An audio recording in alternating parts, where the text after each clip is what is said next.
5 perkara yang korang kena buat sebelum korang nak beli rumah. Pertama, susun kewangan korang. Pastikan korang ada income yang stable dan ada simpanan. Untuk 6 bulan korang konsisten gaji korang tu, kalau boleh pulun OT supaya nampak gaji korang tu stable. Kemudian bagi yang businessman, pastikan ada duit keluar masuk tu direkod. Kedua, semak kelayakan loan korang. Okay, nak semak kelayakan loan korang ni ada banyak cara. Yang paling senang, korang kontak ejen hartanah ataupun korang kontak je mana-mana banker. Dia orang boleh checkkan kelayakan korang, ataupun korang boleh check kelayakan korang sendiri menggunakan teknik DSR. Nombor 3, tahu kemampuan bulanan korang. Kelayakan dan kemampuan tu tak sama. Ada orang dia layak 400,000 tapi dia hanya mampu bayar 1,500 sebulan. So kalau sifir mudah untuk orang tahu berapa bulanan installment tu.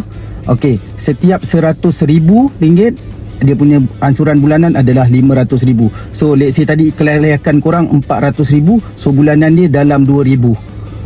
Tapi korang hanya mampu bayar 1,500. So korang kena cari rumah 300,000 sebab dia 1,500. Lebih kurang macam tu. Yang keempat, korang kena pilih lokasi yang sesuai. Lokasi ni amat penting lah.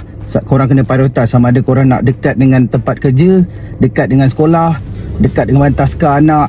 Semua tu korang kena consider dan korang kena semak trafik dia lah untuk memudahkan korang. Kelima, start survey rumah idaman.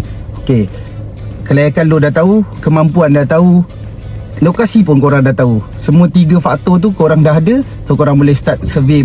Carilah dekat portal mana-mana iklan, TikTok, IG, Mudah Property, Ashprop, semua tu ada. Korang just cari, type dan cari. Buat 5 perkara yang abang cakap tadi, InsyaAllah korang tak salah beli rumah idaman korang. Next, topik apa yang korang nak abang buat video? Sila komen.